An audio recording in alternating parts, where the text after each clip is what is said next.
I have survived 3,000 days in hardcore Minecraft without ever sleeping. During that time, I built and built and built to make the ultimate mega base. This place has all the farms and it looks amazing both on the outside and the inside. Okay, I lied. This is horrible, but that's what we're going to fix in these 1,000 days. You're about to watch an actual movie with crazy building progress and some wild adventures. It took over 300 hours to edit. There's some crazy stuff in here. Please leave a like and subscribe. And if you don't have time to watch the entire thing, it would be amazing if you leave it running in the background, as it helps me out a ton. Our story begins on day 2001 at my mega base, which once started as an empty swamp before it got destroyed and then rebuilt into a magical scene. As long as we don't look inside, that is. Because there is absolutely nothing magical about the basement right now. That day, I wanted nothing more than to start working on the base. But before we could do that, there was one important thing to take care of first. You see, here in the forest is my Hall of Fame. It's where you guys get to be a part of the world, as a thank you for hanging out during the live streams. Now, usually, I fill a few pages of names during the stream, but during the 2,000 day stream, we ended up with almost 200 names in the book. And in moments like these, traditions get started. So before we got back to work at the main base, I decided to make a special room for the 1,000 day milestone books. A room that will hold a vault for the most cherished books in my world. That room would put my recent practice to the test. Most of you probably know that I had a hardcore world before this one. That world will forever be special to me, because it's a world where I learned to play the game. This world is meant to be something else though. If my first hardcore season is where I learned the game, then this season will be the one where I master it. But that means I need to fix my weaknesses. And one of the areas where I really need to improve is the art of redstone.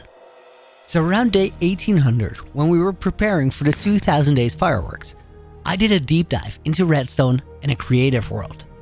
I learned about delay circuits, pulse shorteners and extenders, and or and not switches, T flip-flops, different clocks, and all sorts of small redstone components and circuits to help me in my base design. In this special room, I combined my building skills and my newfound redstone knowledge for the first time, as I integrated a 3x3 spiral door designed by Mumbo Jumbo, before fully decorating the room around it.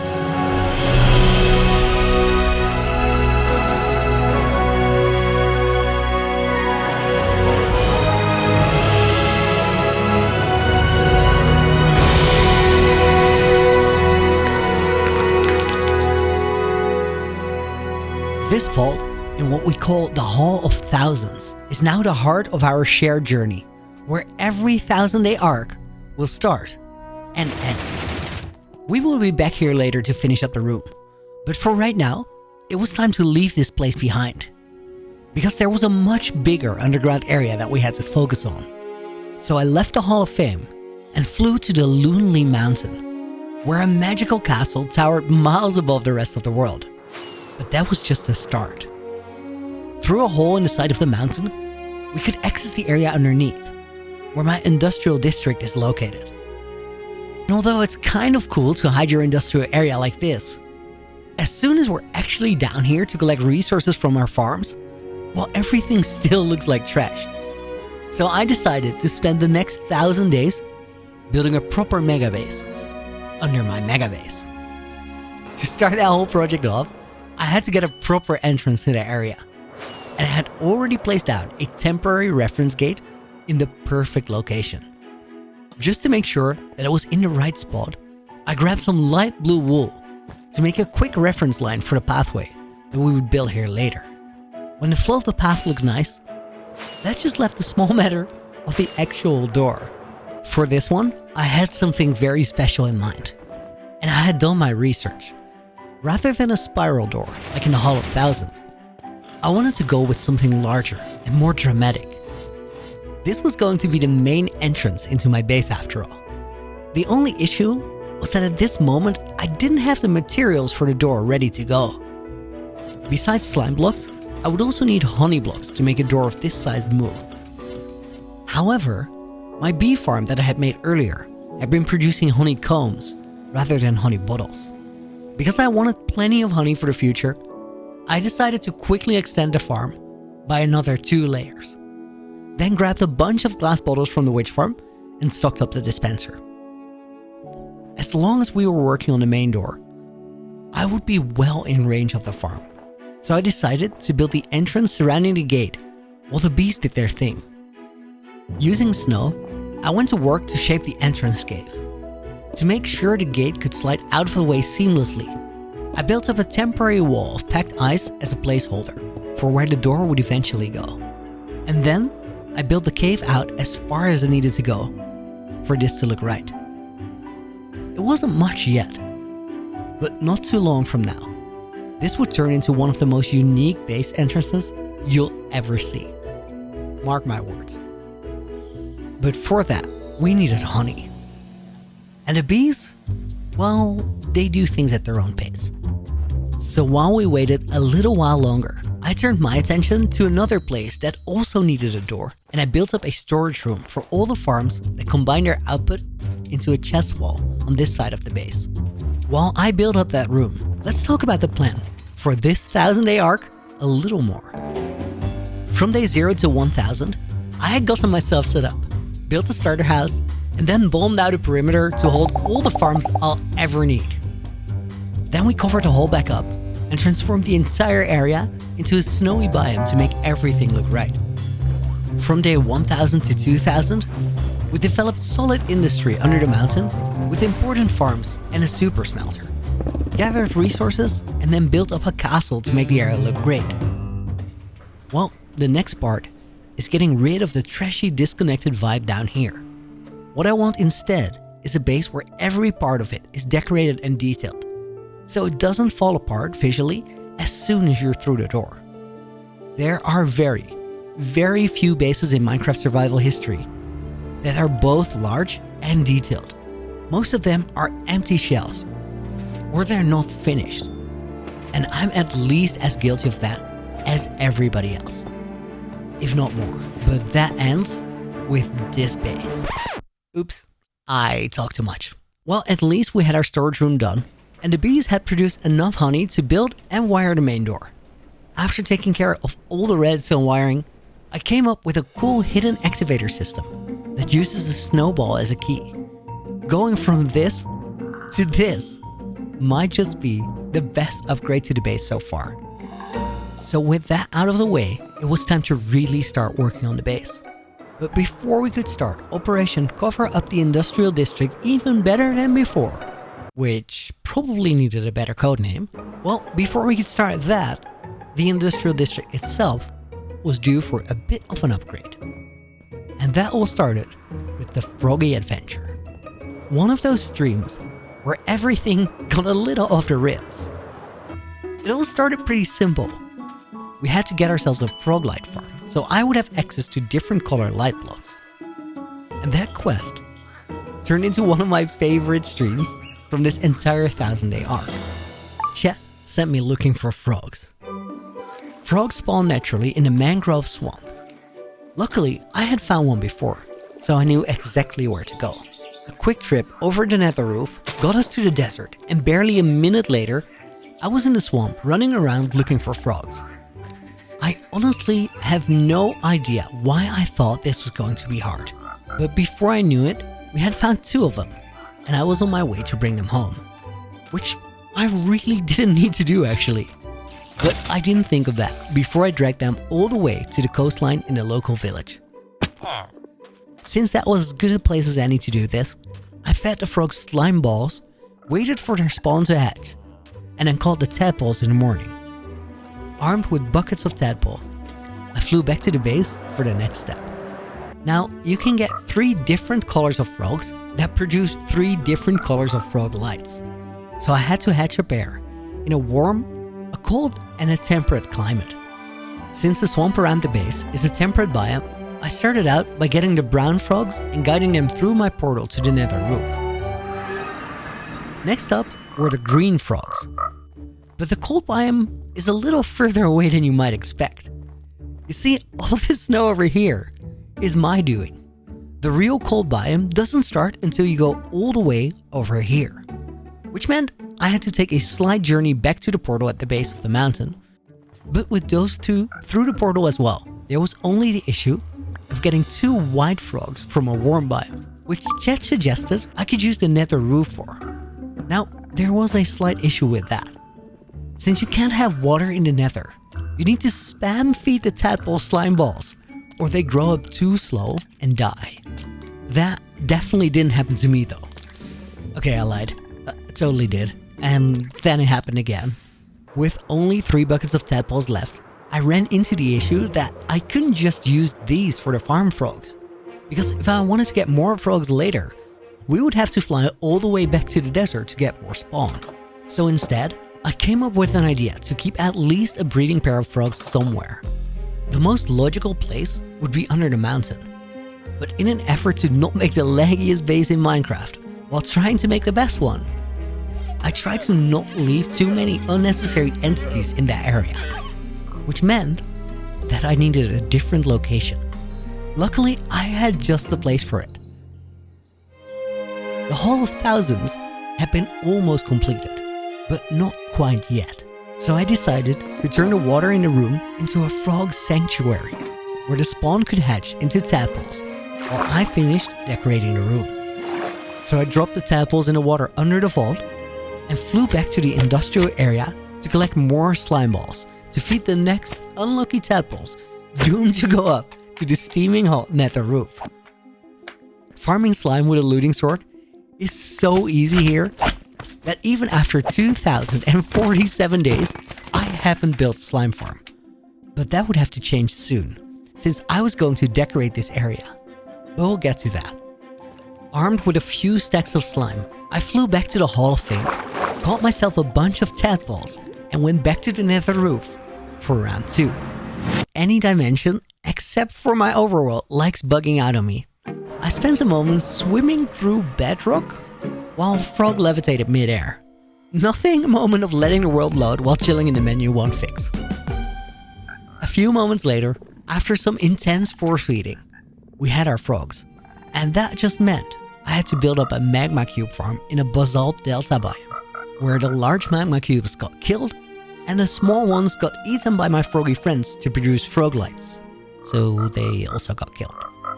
The only issue was that I hadn't figured out the design for that farm just yet. So rather than doing the research on stream, we tended to the other thing that was yet to be completed. I left the frogs chilling in the nether for a bit, while I flew out to a nearby lush cave to get the one thing that was missing in the Hall of Thousands. These caves are the only place where you can find spore blossoms. And these hanging flowers are absolutely worth a trip to such a cave. Just putting one on the ceiling creates a magical rain of green spore particles. Combine that with a few leaves here and there, some seagrass, and a few sea pickles, and our still vault room turned into the magical room that I wanted it to be. I can't wait to come back here again at day 3000 to put the second of 6 books on a pedestal. That day, after the stream, I built up the Froglight farm, and with the Hall of Thousands finished and that farm done, we now had 950 days left to turn this mess into something remarkable. It was time to lock in and focus. And that meant we would be spending a lot of time underground in the dark mess that was my industrial area. So no more fancy builds to look at, and no more shaders, because it was way too dark down here. And if I kept the shaders on, my stream chat wouldn't be able to see anything. Now, before we could actually start decorating, there were 2 more farms that I wanted to set up, because those farms would automatically produce building blocks that we would need later when it was time to make the area look good. But we were getting to the point where I had to be smart when deciding where our farms go. So when I tried to decide where our slime farm would go, well, I ran into a challenge. You see, we have 2 witch farms in the base. Now, every time we are within 128 blocks of either one of those, they generate resources for us. Now, slime farms, they rely on slime chunks. So putting a tower in the middle here to farm slimes in one of those chunks, well, it would work, but if we're in the area to load the witch farm, we're also spawning slimes into that tower. So our witch farms would stop working. And that's not good. So the solution is to build the slime farms under the mountain, but as far away from our witch farms as possible. Which means down in the floor. Now, that's pretty smart and all, but that tower up there generates way more slime than this tiny little thing, of course. So I decided that rather than a 21-layer tower, I would just build a bunch of 3-layer high farms and connect their outputs together. That just left the minor issue of figuring out where the slime chunks were though.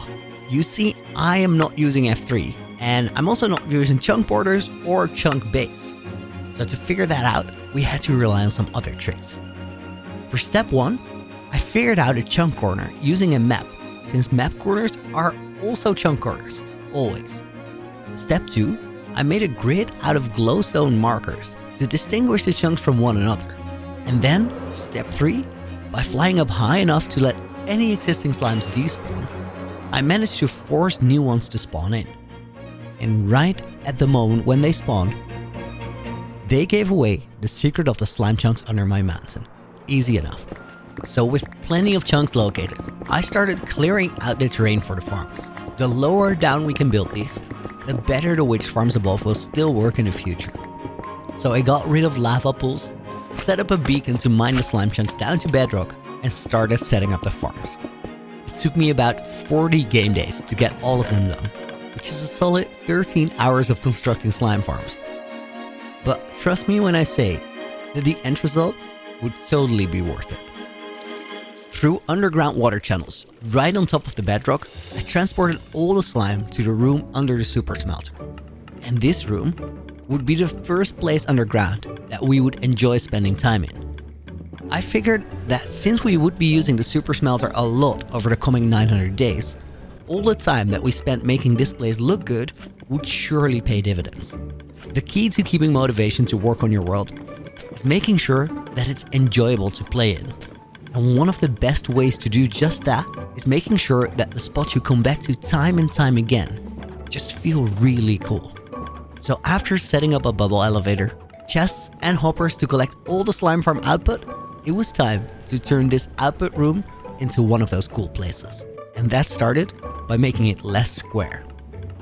A quick snow outline with a door frame on either side gave us a pretty decent idea of what we were working with. I could see the oval shape work well, but I wanted something to give the room character. So I came up with the idea to build a pond on the side opposite our output chest for the farms. Like so often though, someone in my stream chat offered a suggestion that got me thinking about a cool design. Since this wasn't just the output room for the smelter, but also for the slime farms, we could use some slime blocks as decoration. Now, I don't really like the whole thing where you make your farm look exactly like what it produces. But a small hint to it? That's a very cool idea. But if we were going to use slime here, well, then there was a block that would go with that so well, and we had only just gotten access to it. So I flew out from under the mountain and hopped through my portal to the nether roof that was hiding away in the snowy swamp, where I picked up a stack of verdant frog lights. Back at the base, I hid those deep in the bedrock of the pool we were making, before covering them up with slime blocks. Putting water on top of that, and a small pile of slime sticking out of the water. I could definitely work with this as a centerpiece for the room, but it was still missing something. A little life. So I made a quick trip to the ice spike biome to bring back 2 frogs who would solve that. I know, I was breaking my instant rule here, but just look at these guys. They're just too cool. So I walked them all the way to the mountain, dropped them down in a boat, and guided them to our smelter output room, where they will get to live in this slimy pond, forever watching over our slime supply. Just to make sure they really liked it here, I quickly gave them some kelp to play with, and then it was time to get back on track and decorate the room around them. which was easier said than done, but I was going to prove exactly how stubborn I can be. The basalt walls were easy enough, but as I got busy installing the redstone doors to the room, I quickly ran into a serious problem. No matter what I tried, I couldn't figure out a way to fit all the required components under the door. There was always a block of bedrock blocking me somewhere. And since there was no way to move the door up either without colliding with the super smelter output in the ceiling, we had to make room for it. So I spent the next day removing bedrock blocks with this weird TNT piston trick until there was plenty of space to work with. Bedrock may be unbreakable, but that's not going to stop me from installing a door wherever I want to. With all the new room, I set up the redstone circuit, and a few minutes later, we called it a day for that stream. But the next morning, I went all out to complete the smelter output room as a surprise for my stream when we started up again. So when we went through that door again, the room looked very different. And if I do say so myself, really cool. Under normal circumstances, this room is pretty dark, even though it's completely spawn-proofed. But whenever the furnaces are on, well, then the bamboo ceiling lets enough light through to light up the entire room. This place was now the industrial engine room to my base. But before we could add another farm to it, I had to go out to collect a resource we would need a lot of in the near future.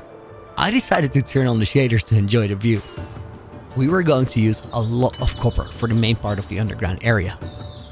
So I flew out to find some copper veins under the ocean and set up a beacon right away. You can truly get incredible amounts of copper from these things. So much that you might want to bring a crafting table, just to turn all the raw ores into raw ore blocks so you can carry them all home. With the first vein mostly collected up, I made my way back to the mountain to deposit all the ores into the smelter. But that wasn't enough. We weren't quite done gathering the stuff just yet. 2 more veins were found in mine that day before I ended the stream. And with that, we probably had enough copper to last us quite a while. So the next stream, we could focus on the last big farm we needed to build right now. And once that one was out of the way, well, then our transformation of the underground area could really begin. I'm sure you are wondering what that farm is exactly. Well, we're planning quite far ahead here, but I know that to make the terrain under the mountain look good, we're going to need a pretty big variety of blocks. Now there is one block in particular that would help a lot, and we can fully automate the collection of it. That block is the dripstone block. To prepare for the construction of the farm, I had already collected a shulker box full of dripstone blocks and pointed dripstone that I yoinked from a cave under the swamp. Getting the stuff was actually a lot easier than I had anticipated, although it was a little tricky to get a beacon set up down there. Just in case I needed more resources, I decided to leave the beacon down there for a bit while I made my way back to the mountain. The hole for the farm was already there, right in between the slime farms and the super smelter bamboo farm. I had dug out a pretty massive rectangle to prepare for construction, so we could get right into it. Step 1 was covering the floor with moss blocks, because this farm relies on slime flying machines to harvest up the output. So we needed a block that didn't stick to slime, which means leaves, glazed terracotta, obsidian, or a bunch of other options would work too, but they were all a lot harder to get, so moss seemed like the obvious choice. Once the floor was in place, I got some frog lights to line the walls and floor, so we didn't make an accidental mob farm. Then the bottom slime swiper to harvest up the stalagmites, and the ceiling layer where we would have to hang the pointed dripstone to form stalactites. That just left for the water on top and a quick test run. So far, so good. Next, I came up with a redstone circuit to activate both the top and bottom flying machine at the same time, as well as a return station on the other side. And by the end of the stream, we had a functional dripstone farm. I ended up adding more underground water channels to collect the output and transport it to the smelter room as well, which was starting to look like a serious resource collection hub. And with that done too, we finally got to the point where it was time to outline for our underground decoration project. So I flew up to my floating storage room and started building out with temporary blocks from there. But we had barely gotten started when I flew to the sidewall of the cave to look at it, and it didn't look right at all. I'll explain the issue while we replace the first reference lines in a better spot. Now, I won't spoil too much too early on, but I want the cave to feel like a massive open area that naturally formed. Right in the middle of it will be a network of bridges connecting a large-scale mining operation. Now, I thought at first that the storage room would be a part of that, but as I placed the reference lines on the side of it, I realized that the storage room is too big to effectively hide in a bridge structure or a tower. It would need a pretty massive foundation to support a structure that looks that big and heavy. But since the storage room is right in the middle of the cave, that would make the cave as a whole feel small. Can you imagine? Well, maybe this will help. If we use that as a reference for our first bridge, that leaves plenty of space to fly around the cave. The only question is, how do we hide that storage room from sight? Well, I have an idea for it, but we can only hope we get that far before day 3000. First, we have to focus on the bridges, because the reference for those will help me a lot to understand the layout of the room.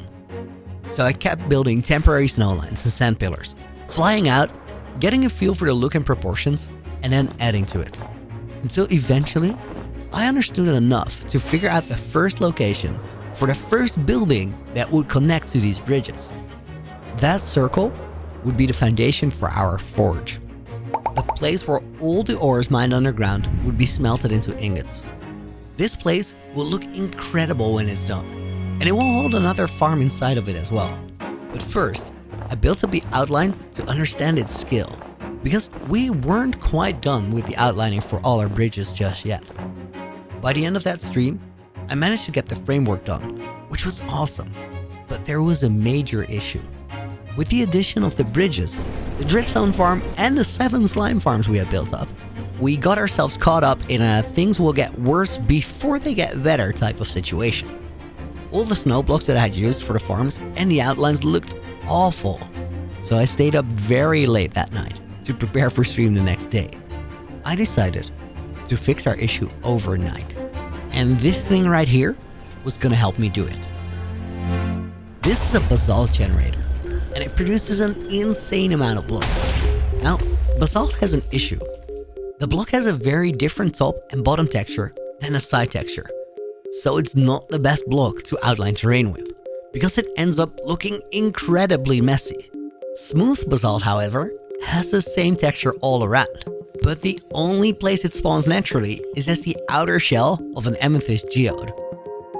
Luckily, you can make smooth basalt by putting regular basalt through a furnace. So a basalt generator plus a super smelter equals more blocks than I could ever use. And with those blocks, I went to work. I built up wireframe terrain that looked like it could have been naturally formed over the slime, dripstone, and bamboo farms, as well as the super smelter itself. Then I filled all of that in with the smooth basalt blocks, and I started placing deep slate slabs and stairs on top of it to get rid of the torch span. My plan is to keep this cave incredibly dark as long as we're building it, so we can choose which areas to light up later, which will make them immediately pop out visually as soon as we enter the area. For now, at the very least, hiding all those farms made out of plain snow blocks had returned some much needed visual calm through the cave floor, which meant we could actually see what we were doing again with the frameworking. Now, I have gotten a little bit ahead of myself, because all of this terrain was a 2-day project in real life. And it's not what we worked on during the stream, because the day before, we had actually realized there was another farm missing that we were really going to need. I had to get myself a piglin bartering farm, for among other things, Blackstone. So on day 2227, we had set off to the nether roof to pull off something tricky. Something that honestly terrified me because of what happened in my previous world. I had to catch a bunch of piglins. Technically, there wasn't a lot that could go wrong, as long as I wore my golden helmet. But there's a memory haunting me that might mean I never feel safe around piglins ever again. Still, whatever needs to be done, needs to be done. So I flew to the top of my gold farm and built out to the side with snow blocks to create a temporary spawning platform. As long as you build these platforms high enough up in the air, you can fly up to despawn all the mobs below and then glide back down until your platform presents the only available spawning spaces. Pretty epic strategy if you're looking for a special mob. And sure enough, it took me less than a minute to get our first piglins to spawn. So I trapped them in a boat and flew up again to repeat the process. Less than 15 minutes later, I had all the piglins I needed. So I trimmed the snow platform to remove the extra spawning spaces, and with all the piglins safely stored away in boats, I got busy building up the farm. I can say that I enjoyed setting the piglins free and luring them into their holding cells. This was honestly terrifying, but I absolutely did enjoy putting their name tags on.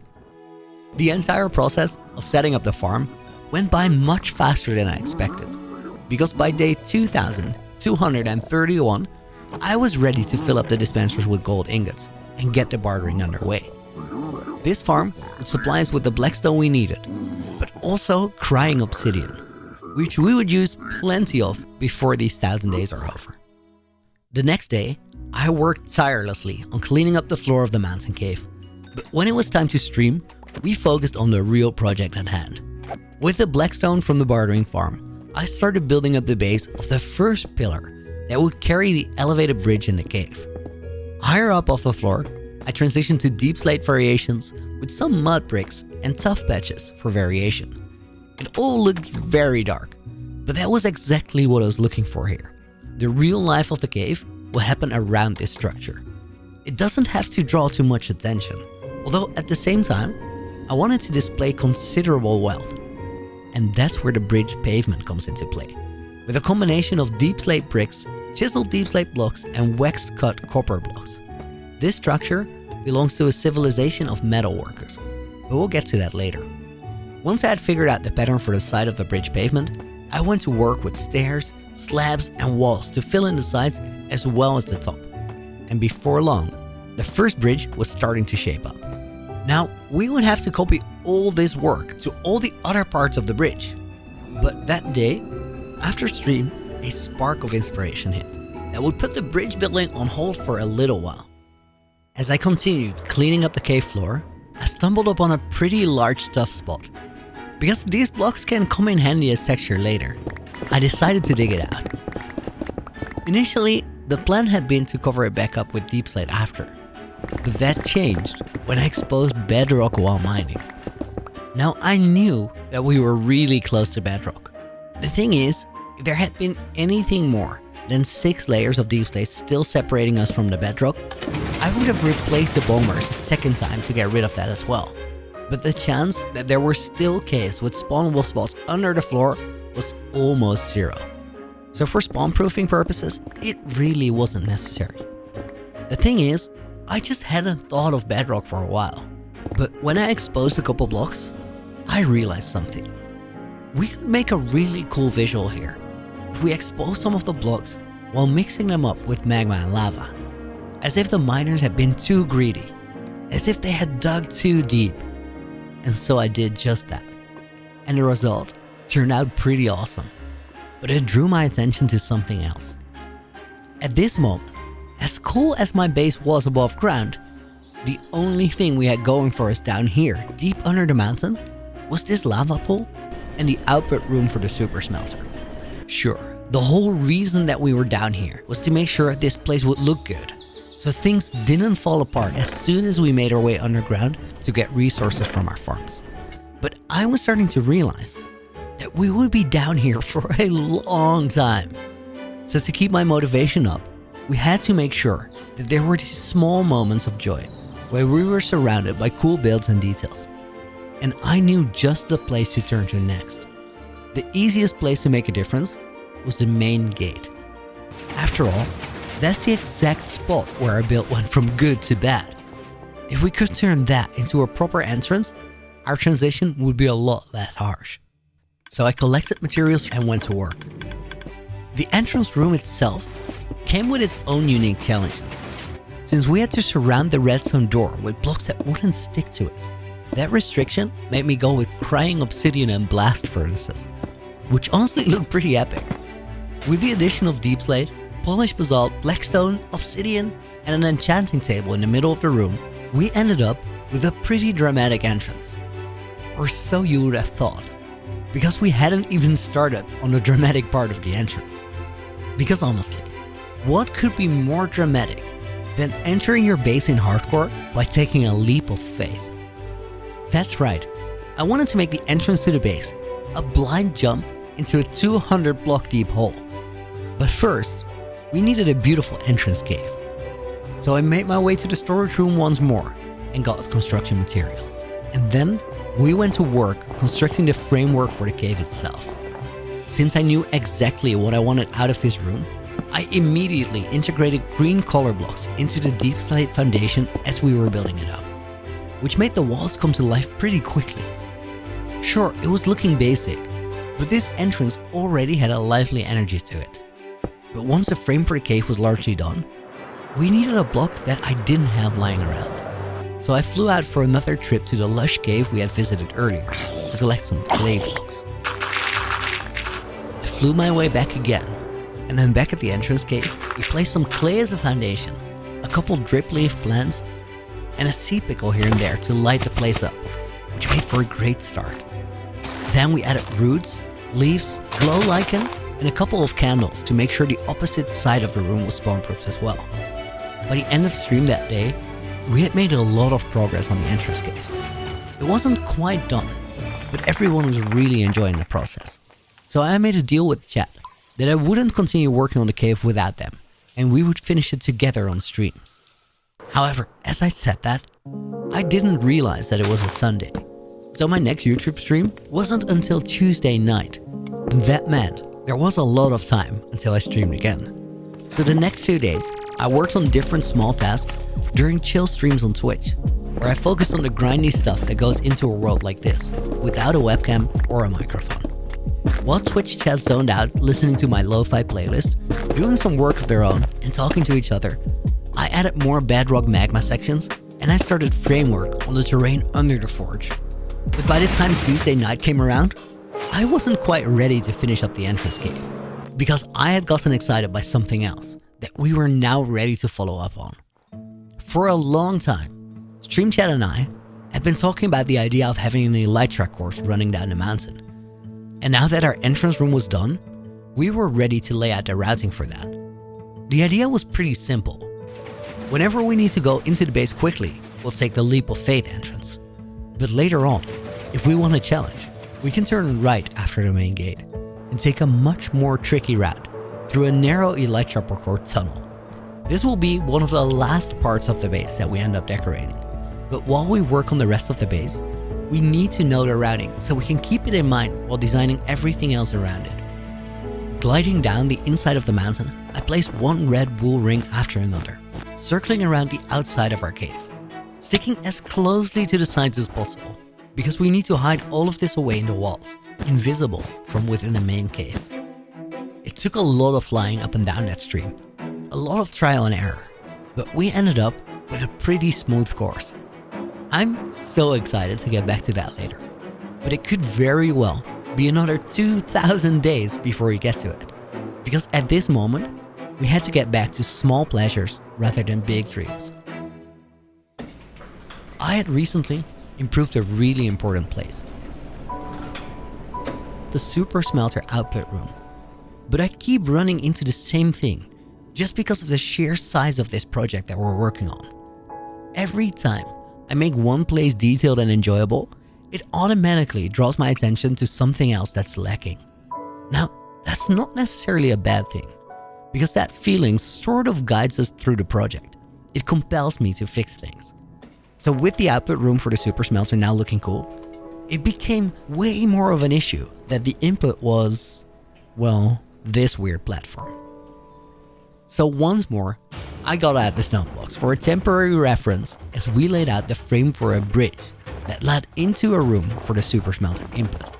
We added another classic redstone door as an entrance for the room, nailed it, and then paved the top of the bridge with stone brick variations and a little tuff sprinkled in here and there.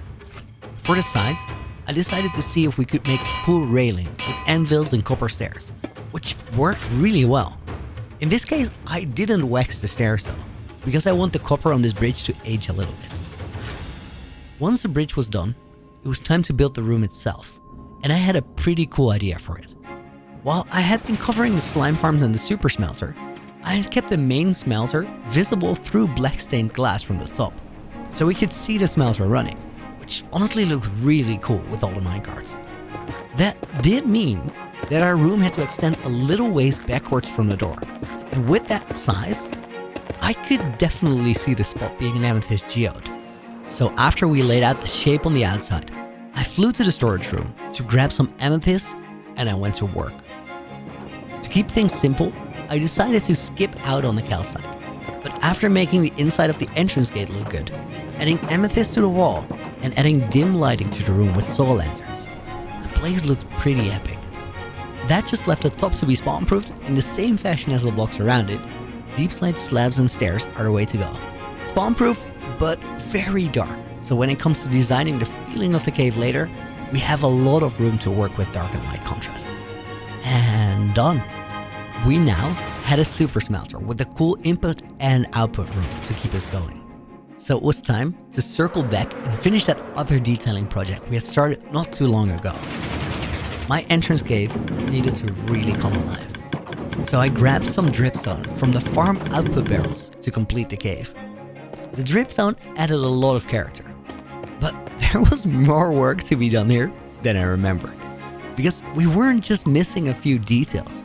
There was actually an entire side of the cave missing, but I saw an opportunity there.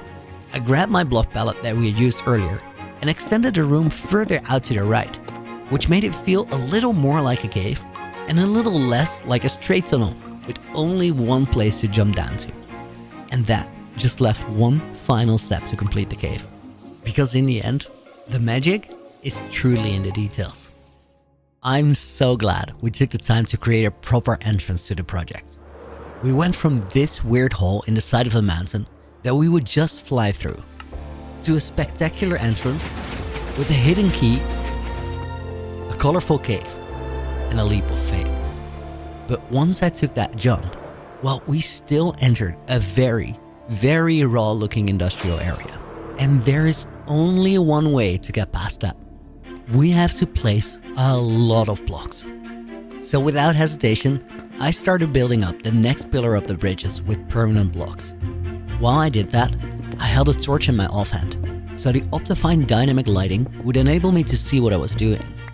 And while that worked, the moment that somebody in my stream chat offered up the suggestion to use a night vision potion instead, I immediately jumped at the idea. Everything around me just felt so dark and disheartening. So I flew back to my starter house, added 2 more brewing stands to the living room to increase my production capacity, and brewed up a couple night vision potions. I made my way back to the base, chugged the first one, and noticed we had some unexpected company. So I got rid of a creeper first, and then, assisted by the night vision effect, I started building up the pillar. And although everything still looked very barren, that potion was a huge relief. Playing in the darkness by myself was bad enough, but I really did not want to put stream chat through that same issue. Expecting people to watch me build in pretty much complete darkness felt like too much to ask.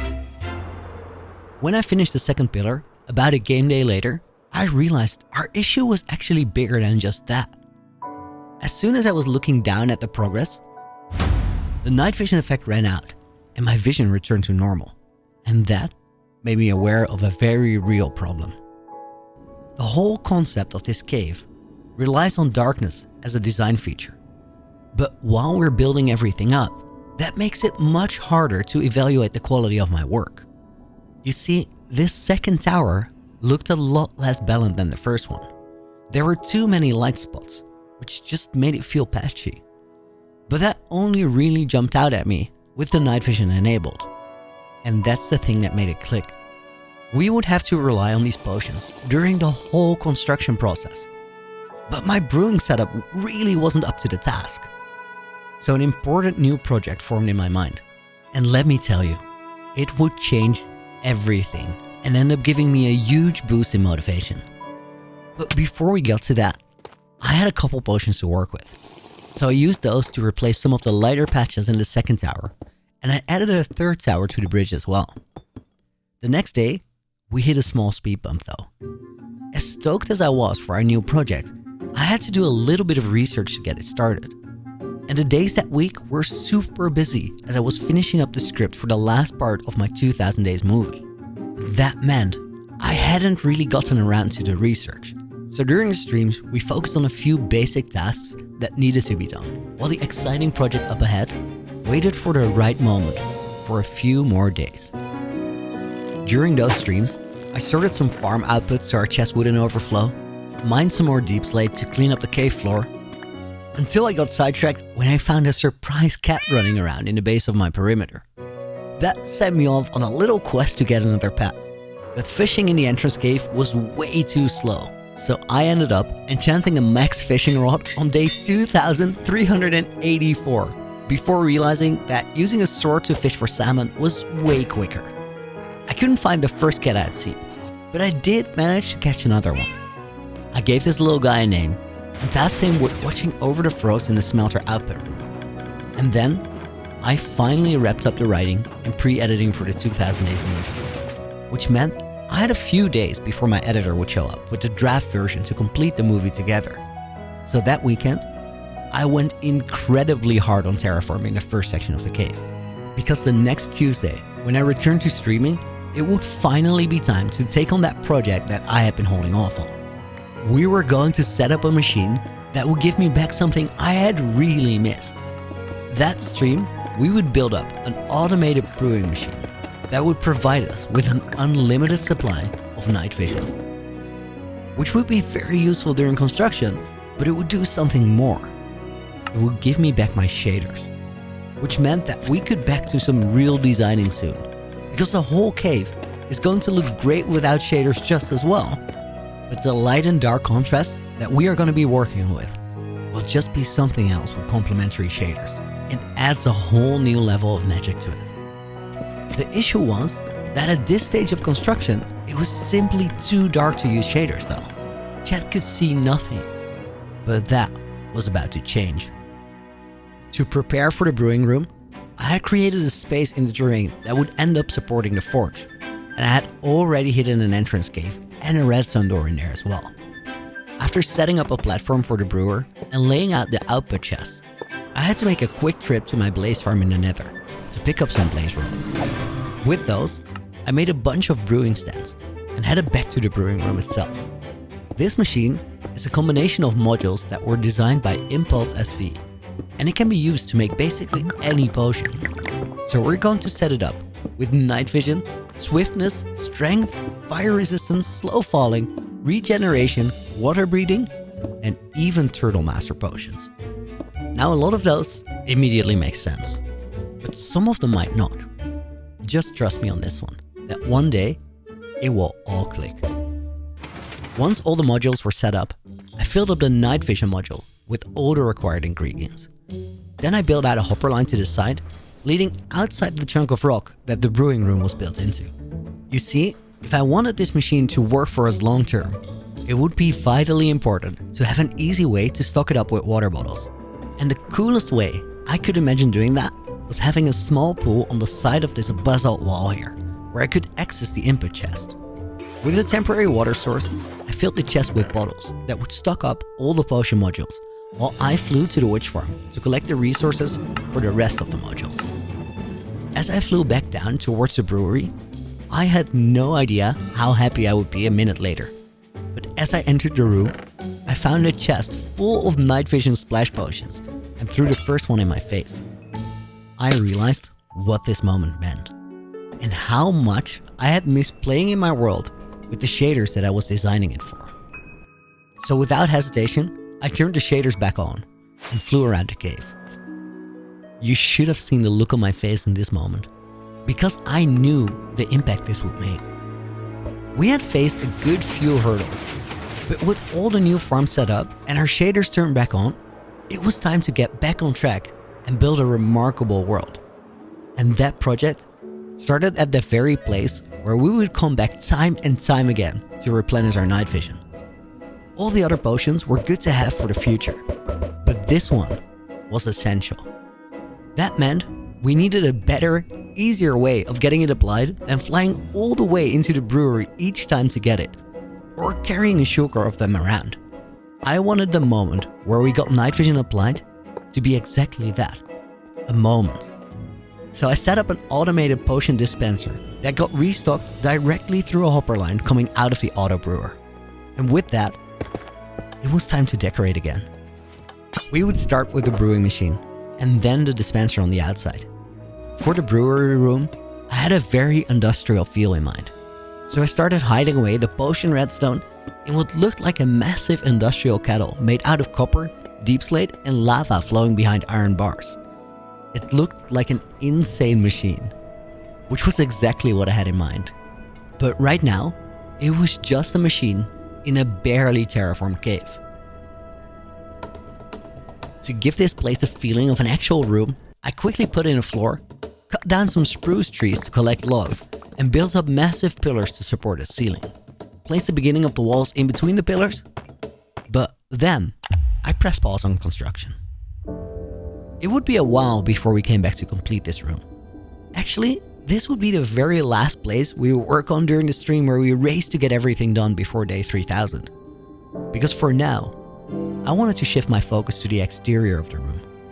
After all, we were now 467 days into this 1000-day arc, and my industrial cave still looked like trash. But that was about to change. We were about to start construction on the purple area, which probably means nothing to you. So let me quickly explain. Recently, I've been really enjoying the exploration of gradients and color variations in my builds.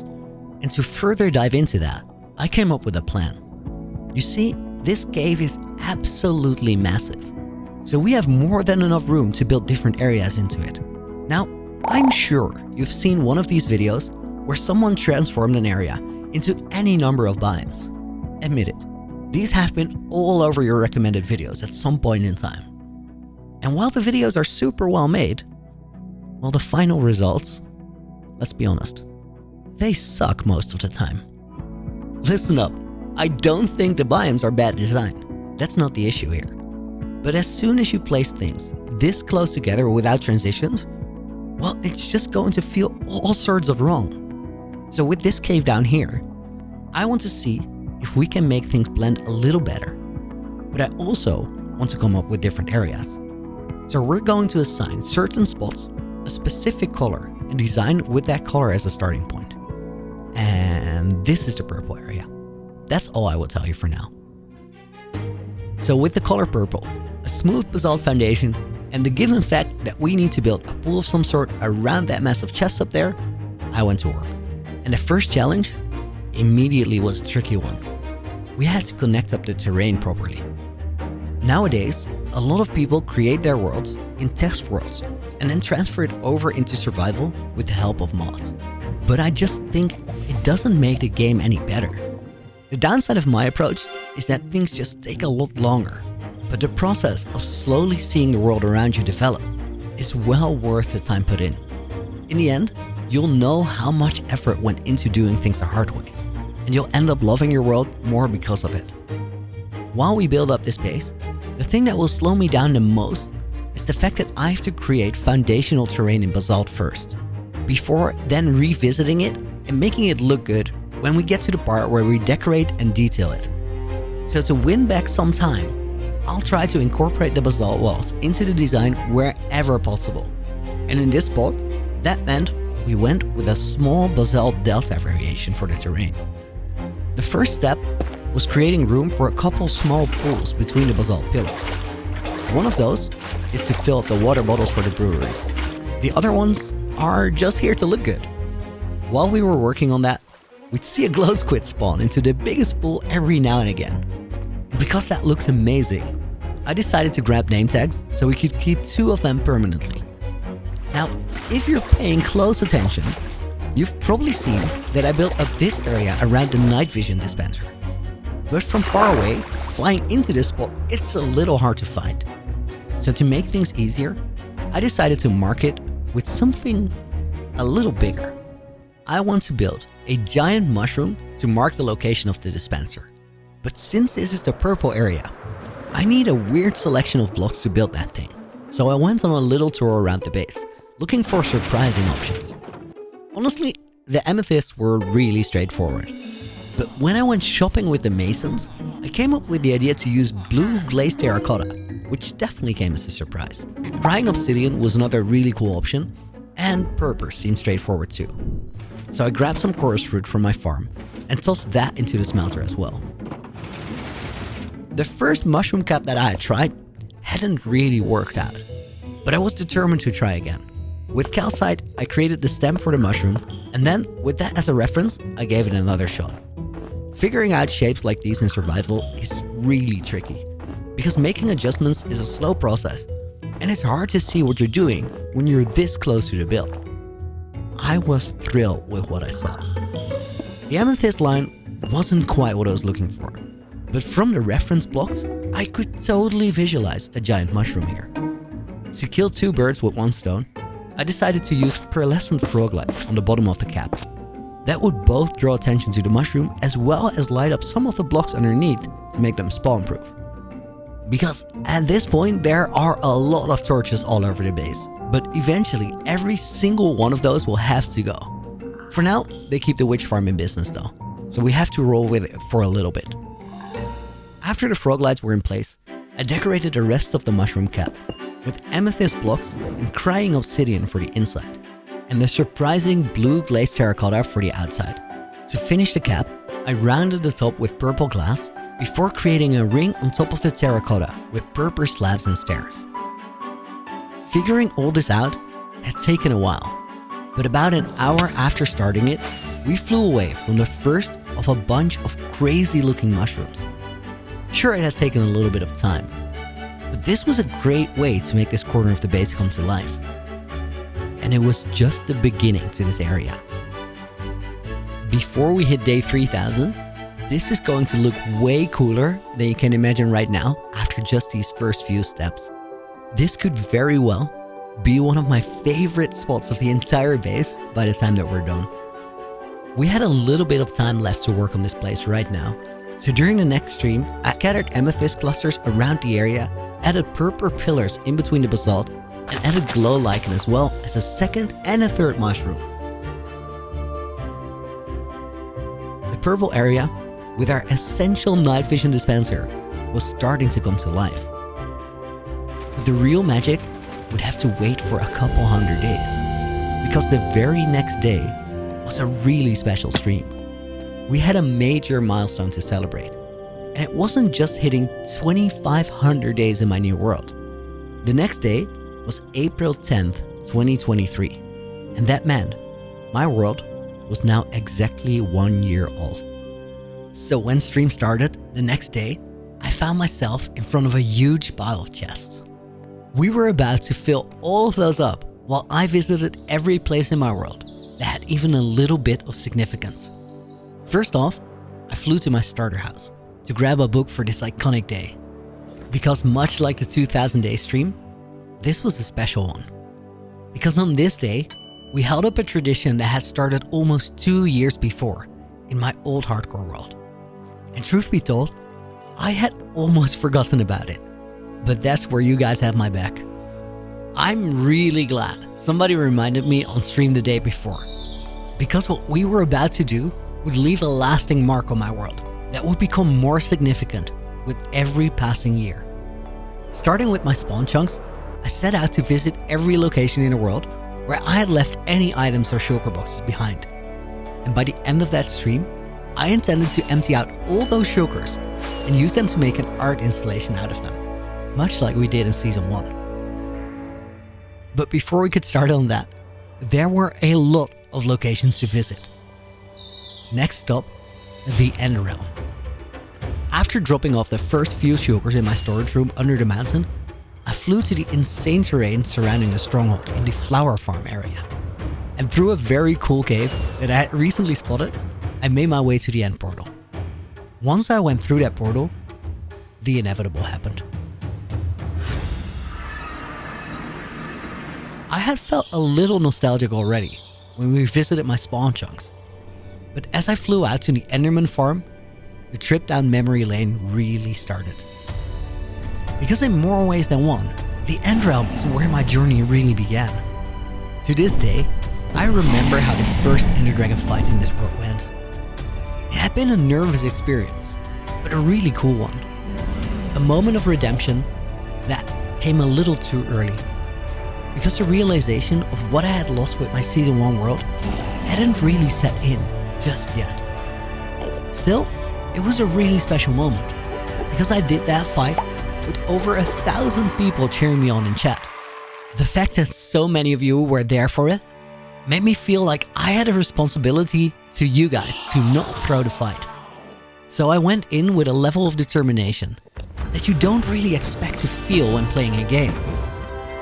As the dragon died and the nerves made way for celebration, I felt like we had arrived at the birth of a new journey. But I was wrong. The end dimension wasn't quite done with me yet. Because about 100 game days later, we got very close to losing our world to this place. Although, it wasn't due to me almost dying. So maybe I should say, we got close to losing our overworld. If you know the story already, you know you want to hear me scream at the end of it. I'll give you guys the short version. Around day 120 of my world, due to a glitch, my end portal disappeared. And with it, my way home. We were sealed in the endless void with no way to escape, besides killing the dragon. The issue was that I had no way of fixing the broken respawn animation and spawning another dragon in, so I couldn't defeat it. At that moment, there were 1,500 people in chat frantically trying to help me out to find a solution. But whatever we came up with, I had no resources to pull it off, and no way to get any of those either. Until, after about 45 minutes, someone spotted the 4 cobblestone we had used to tower up to the end island the first time we entered. This, to me, is a Minecraft miracle. Without these 4 blocks, there was no way home. But with them, we had enough resources to craft a piston, which meant that we could push end crystals from the towers to the dragon's nest in the middle of the island. Nobody knew if it would even work, but we had literally no other options. So we tried. And then this happened. Yes! It works! It actually works! It actually works! We are getting out of the end! We are surviving this! That day, I felt like we lost the world. In that moment, I even made peace with it, and I imagined the base I would have built to end the series if we couldn't make it out of there. But this world wasn't supposed to be gone. It was supposed to turn into something magical. That moment was now over 2,300 game days ago. And as we made our way around the world, I saw that we had done a lot to make that magical world come to life. We had created temporary farms while we needed them, and then removed them to preserve the landscape.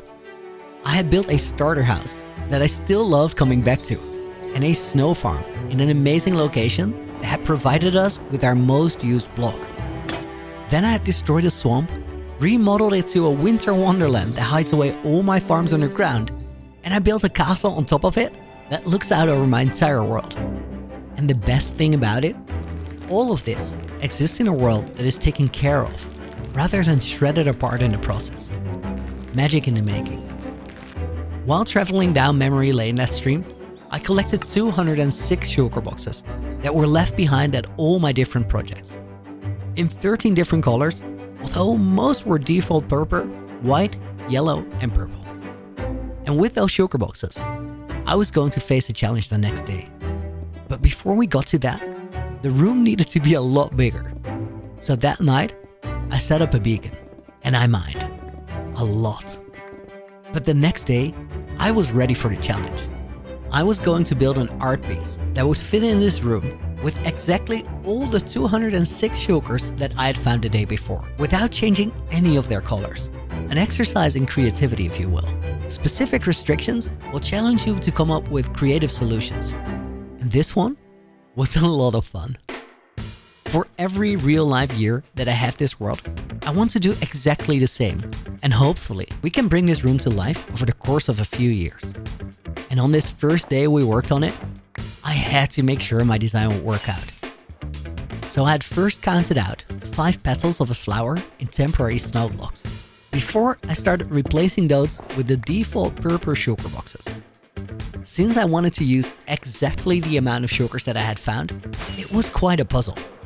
But with plenty of flying up and back down to check if the shape was working, we got a shape that I really liked. Design-wise, that should have been the hard part. But although most of the blocks were out of the way, the stem and leaves coming out of it were also quite tricky to figure out. We had to deal with some colors that really didn't want to go together. And sure, it's not the prettiest thing I've ever built, but from an absolutely arbitrary number of blocks with an equally arbitrary color selection, I was really happy with what we made of it. And although Chat urged me to decorate the rest of the room around the flower, I resisted the temptation and only constructed an entrance platform. I even left the temporary androids that I had used while mining out the cave. Because I felt that we had done a lot for the first time that we worked on this room. After all, one day earlier there hadn't been a room, and I think it would be super cool if we could evolve this place over the course of a few years, rather than embracing the side quest right now. This was a great starting point for something really cool, but for now, it was time to close the door to the Hall of Years, until we had deserved to come back here, a year from now. As I flew back to the mountain, I realized that something had changed. I had been so busy trying to figure out how I was going to make the cave look good enough by day 3000. And because of that, I had lost track of the part of the journey that was now behind us. But that trip down memory lane, while we collected all the shulkers, had put things in perspective in a major way. Unconsciously, it had settled in a day earlier, when I decided to dig out a pretty big cave as a foundation for the Hall of the Years. But when I made my way back to my main project, it really clicked. It didn't really matter how far we got by 3000. The only thing that matters is that the journey feels awesome. Because in the end, the world will reflect that, no matter what. And that realization planted the seed for an idea. We were going on an adventure soon. But before then, I wanted to work on some things that were left unfinished. And that started with the purple mushroom area. Progress was made that day. But when we continued the next morning, I realized that as cool as the mushroom area was, it shouldn't be my main focus right now. After all, I was getting ready to set out on a big quest. But when we came back from that, I wanted to return to a cool base. So we had to push through and get to the next stage of the base progression. And I knew exactly what we had to tackle to get there. At this point, every time I jumped down into the industrial area through the entrance cave, there was one thing that immediately grabbed my attention. Snow. Lots of snow. And while that was a good thing above ground, it really didn't work underground. Because of all the snow and sand frames, it was hard to see any real progress being made. Everything just looked really cluttered. So it was time to build up the towers that would carry the elevated bridges built into the cave. To speed up that process, I decided to do all of the blackstone bases first, before changing to the lighter deep slate blocks when we got higher up off the floor. We had used this trick before, but once more, using sand for the visual reference lines saved us a ton of time, because you only have to break one block for an entire pillar to collapse. One tower after another got a blackstone foundation, but after a few game days, my blackstone supply was running dry. So I made my way up to the nether roof and put all the gold that I had available into the droppers at my piglin bartering farm. As I emptied out the chest, chat absolutely roasted me for not having an item filter on the farm. And rightly so. I promise we'll set it up later, but at this moment, I just wanted to take whatever blackstone the piglins had to offer and get back to work right away. So I hopped back through the portal and continued working. By the time the next stream came around, all of the pillars were done, but there were still a ton of temporary snow blocks all around, and I was on a mission to get rid of all of those. That meant it was time to focus on the underside of the bridges as well. With just pillars and straight roads on top, things would look rather funky. So I had to add arches in between pillars to support the weight. Like so often, I didn't really have any idea how we were going to solve this design issue. But when the time came around to fill in the inside of the first arch, I came up with the idea to use dark oak fences in here, which still fit really well with the dark aesthetic, but at the same time, they open up some space under the bridge that will allow me to add light to the bottom of it, which then adds a little bit of focus to the bridges once we turn the night vision off in the final design. You'll see, just trust me on this one. That stream, we finished the underside of the first bridge, which would serve as a template for all the rest of them. To get rid of a lot of snow, I built the underside frame for all the other bridges as well, and already things felt a lot better than they did just 2 days earlier. But we were running out of easy snow blocks to replace, and if I wanted to come back to a cool underground base after my upcoming adventure, it was going to take more than just getting rid of some temporary snow blocks. So I shifted my attention to the one structure where we could make the biggest impact. It was time to build up the forge. A challenge that would turn out to be harder than I had anticipated, but at the same time, it would feel much more rewarding than I could have hoped for. Just like with the bridges, the first step was simply getting rid of the snow frame. To make sure that the entire forge looked coherent with the bridges that were connected to it, I went with chiseled blackstone, basalt, and cut copper blocks. Then I made the stairs down into the forge itself, which were made out of deep slate tiles with end rolls on the side on top of copper blocks. So far, things were going pretty smooth, but as I flew around, I realized that the building was looking pretty dull, and nothing about the shape told me that it was A, a forge, and B, an important structure. That had to change. So I built another snow frame, then a basalt outline, and then I filled in the walls with deep slate and a little bit of blackstone. It was a start, but the building would need a lot more. Let me tell you a little story about designing things. Do you know that feeling where you've started something and it just doesn't feel like it's coming together? I'm sure you do. Well, this moment right here was me hitting that exact wall. And truth be told, that isn't all that rare. In fact, I think I've hit this wall hundreds, if not thousands of times. And it took me a little while to figure out a trick to get past it. But it's surprisingly simple. You just keep moving. One block at a time, you try to add something that makes it better, or take away something that makes it worse. The thing is, if you can manage to keep doing that without worrying too much about the final result, well, before you know it, you'll place one of those blocks that makes a difference. You'll get somewhere where inspiration hits, and all of a sudden, everything starts making sense. And a lot of the time, that moment will be entirely unexpected. For me, it happened right here. As I walked down the stairs into the future forge, I realized that it would make much more sense if we walked straight towards the main furnace, rather than putting it further underground. So I had to expand the building further towards the back. With that realization, as I started building yet another temporary snow frame for the furnace extension, my mind started racing while I figured out all the different parts of the forge and why they needed to be built.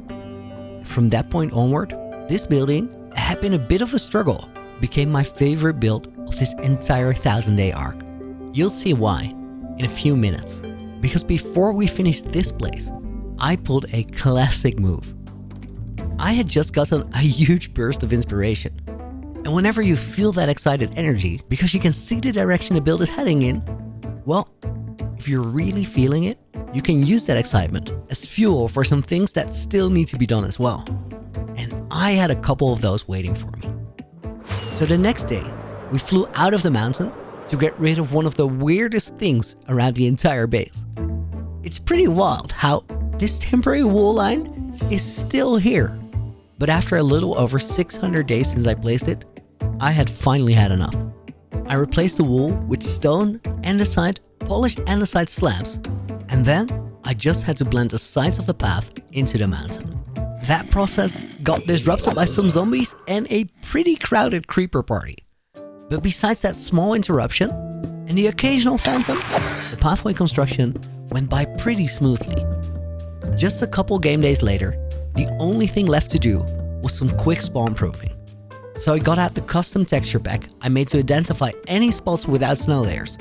And with that, our pathway had now upgraded from this to this. Not bad at all. Next up, I quickly knocked another tedious thing off my list as I dealt with the pavement on top of our underground bridges.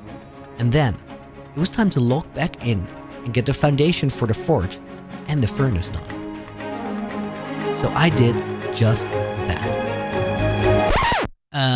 I didn't.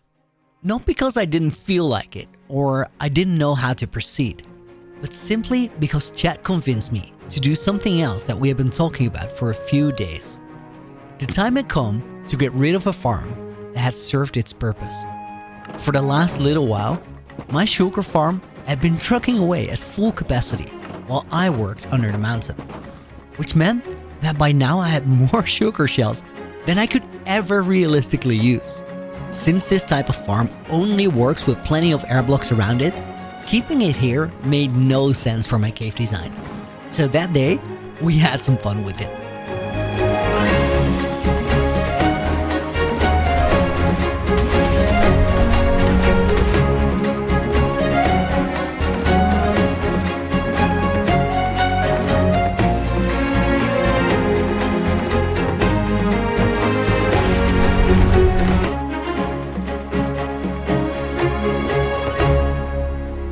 While working on the forge foundation, I actually got a lot more done than I initially expected, which meant that by the next stream, I was ready for some real detailing. That, to me, is easily my favorite stage of any project, because once you start detailing, your builds really come alive. Sure, it doesn't translate to a YouTube thumbnail too well, but I'm not here to make a collection of thumbnails. I'm here to make an exceptional world. And that week, we took a big step towards that goal, because the detailing on the forge would take this structure to the next level. A quick trip to the nether tree farm I had made earlier got me some crimson stems to build a small crane meant to hoist ore blocks up into the structure. But as I looked at it from a distance, crimson wood didn't seem to be the right block for it. So I quickly replaced everything with spruce instead. Much better. Next, I built basalt support beams over the deep slate furnace to help withstand the pressure built up by the heat inside, which also looked a lot better. And with that, we were done with the outside of the forge for now, because the real next level detailing was going to happen on the inside. But before we could get started, I had to get some resources for it. So I flew out to the nether to mine a few sugars of netherrack. Initially, I had thought about building the inside of the forge out of deep slate, but that had presented a problem. For the bridges, I had used nearly every variation of deep slate, and if I kept using that for every structure, the entire area would become way too bland and boring. So I decided to use the interior of the forge to open up my building palette a little, with some future buildings in mind. Once I had enough netherrack, I made my way back through the portal. I totally didn't miss my jump through entrance cave, flew to the super smelter, and tossed all of the netherrack into the input to smelt it into nether bricks. And with an inventory full of the stuff, I flew into the basement of the forge to turn this place from a foundation of a structure into a building that actually made sense, while also housing a new farm that would look amazing too. First step, figuring out the staircase that we'd use to navigate the room. To make sure there was enough space in the room to properly decorate, I built the spiral stairs up halfway and then continued with an encased ladder all the way to the top. With the location for the stairs figured out, I I built nether bricks around iron bars in front of the magma. And as cool as that concept was, it didn't quite work the way I wanted it to. Because the first pattern I built up was way too complicated and erratic. So I decided to stack the nether brick walls up all the way before figuring out the pattern. It took another trip to the nether for more netherrack, but before long, we got it done. So I tried the fence gaps again, but much more subtle, which turned out to be exactly the way to go. From the walls, I turned my attention to the floor, for which I had to get some basalt from my basalt farm. So I made my way out of the forge to get that, while decorating the entrance to the ladders with some nether brick as well. Then, I got the basalt, some dripstone blocks and pointed dripstone, and equipped with those resources, I made my way back to the forge basement to construct the floor, and then the setup for a lava bucket farm. I figured that if we decorated this area with basalt and dripstone blocks, we could make this farm actually look like it was a natural floor integrated into the forge structure. And let me tell you, it would look awesome. Once the cauldrons were laid out in a crescent shape, I placed the dripstone above it, flowing along the same curve as the spiraling staircase. That just left the lava buckets, some more detailing in the lower area, pipes to transport the molten metal, workstations, and with that, the forge interior was done.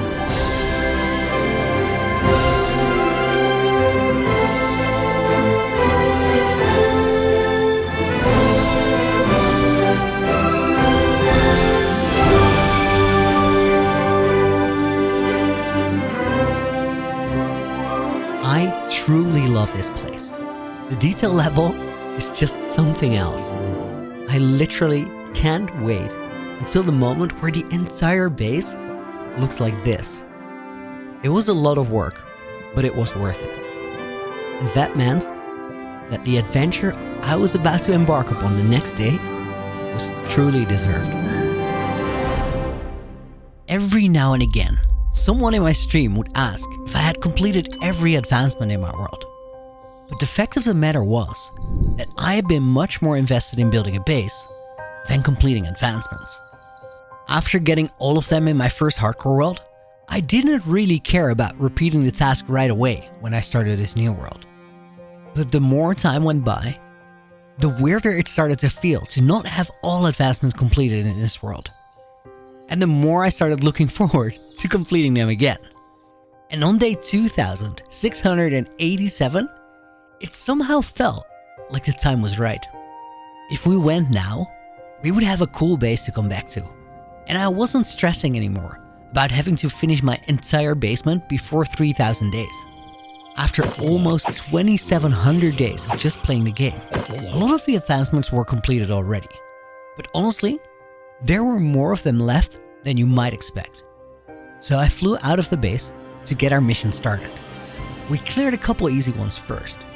I made my way to a jungle, shot the skeleton from miles away, and looked at a parrot through a spyglass.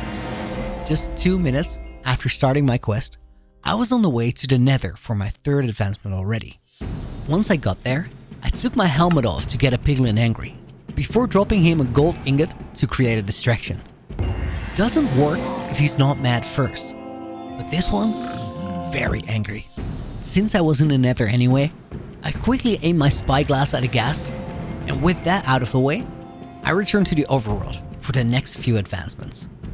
Bullseye was a tricky one. You can make a perfect setup for this, but I wanted to try it the hard way, which didn't work at all.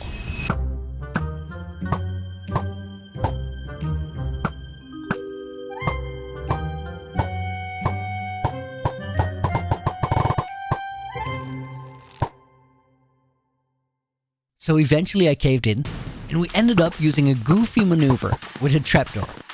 And done. So far, things were going really smooth. But it was about to get more complicated.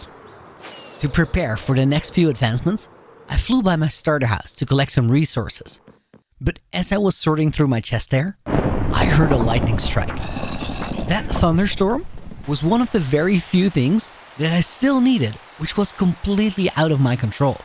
So when I heard it, I rushed to the nearest village as quickly as I could to first protect the villager from a lightning strike, only to throw a channeling trident in his face seconds later. And just like that, we had 2 more advancements done. But just as I was about to leave the village, I heard phantoms. So while the thunderstorm raged, I tried to set up the 2 birds, 1 arrow advancement, which is a difficult one, because you need to get the phantoms on low health first, before finishing 2 or more off in a single shot. The thunderstorm did not make my life easier, but eventually I pulled it off. With that, we had already conquered 8 new advancements, but there were another 18 left to go, so there was no time to waste, and I just kept moving. Walking on snow with leather boots and shooting a pillager with a crossbow were easy enough. But at this point, we were starting to run out of easy options, so the time had come to move on to the more complicated things. This should be fun. First on the list, monsters hunted. With 32 out of 34 monsters slain, there were 2 likely suspects I wanted to go after. And for the first one, we had to make our way back to the Nether again. I was pretty sure all the Nether mobs were off the list already, but I also knew for a fact that I had never brought a Hoglin into the overworld to turn it into a Zoglin. To make this as easy as possible, I created a portal that was plenty big enough to get one through. But it turns out, Hoglins are afraid of lit Nether portals. So I broke the portal and tried to lure one into the unlit frame before lighting it again when he hopped through. As soon as the Hoglin disappeared, I hopped after him through the portal, and right in the swamp, I took care of the turned Zoglin. That just left 1 more mob to be hunted down, which honestly had me guessing. But Stream Chat was there to help me out with a pretty brilliant suggestion. There was 1 mob that I had definitely seen, but probably only once. And that was way back when we threw ender pearls until we got one, before leaving it in the Enderman farm forever. An endermite. I thought it was a great theory, so I made my way up to the Nether roof to collect some leftover ender pearls from the piglin bartering farm, and threw pearls on the floor until we got an endermite to spawn. And when it did, we had that one out of the way too. The next 3 advancements were pretty straightforward, although they did take a while. First, I flew out to a nearby mountain range looking for a meadow where I got the sound of music. Then I activated a respawn anchor in the Nether, and finally I found myself a strider, which sets us up for another mission that took a little bit more work, mostly because I wanted to be very specific about it. You see, the easy way to get the feels like home advancement is finding a lava lake in the overworld, setting up a Nether portal, and getting a strider from the Nether right there. But I wanted my strider to have a better home. So I set off on a pretty long journey to bring this guy to the most unlikely place imaginable. It took a bit of mining, climbing, and even bridge building, but eventually I managed to get him to my Nether safe house. And from there, well, I marched him up the pathway of a snowy mountain. Would you ever imagine a strider around these parts? Well, he was not really vibing with it. It's pretty cold out here. Quickly, I dropped him down the hole under the mountain in a boat, and then I got a bunch of lava buckets from the basement of the forge, which I then placed between 2 lines of snow blocks to make a 2-block wide lava river that ran for 50 blocks.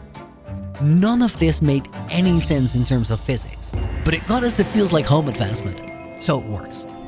Next up on my list, the first hidden advancement, our ballistic. Killing 5 different mobs with a single crossbow bolt. Sounds very complicated, but a sheep, a pig, a llama, a chicken and a cow, and a splash potion of poison made it pretty simple. GG. Next. This is where the fun started, because next on my list was Star Trader. So far, I've been pretty nice to villagers. I've never stolen them away from their homes and villages. I've never bred them, and the ones that now live at my base were all found as zombie villagers whom I cured. Given the fact that this Star Trader villager was about to be pretty special, I decided that I wanted to find a new zombie villager to cure who would live at the castle after we were done. So I came up with a plan. To make the operation easy, I built a massive temporary spawning platform above the castle. Since we're super high up in the air and the base itself is spawn-proof, there is no other location for mobs to spawn besides this platform. So it's simply a matter of flying in and out of range of the platform to cycle spawns until we get a zombie villager, which happened pretty quickly. So I secured him in a boat, threw a weakness potion, and gave him a golden apple before getting rid of any aggressive mobs. Once the coast was clear, I just had to make sure none of the mobs could get my future Star Trader. So to make sure that he would be fine, I removed a bunch of snow blocks around his boat to prevent any zombies from reaching him and turning him again. However, right before leaving, I realized that the villager was a nitwit who can't get a profession and therefore can't trade, so this was not going to work. Since he was curing already, I decided to keep this guy around, but we had to try again.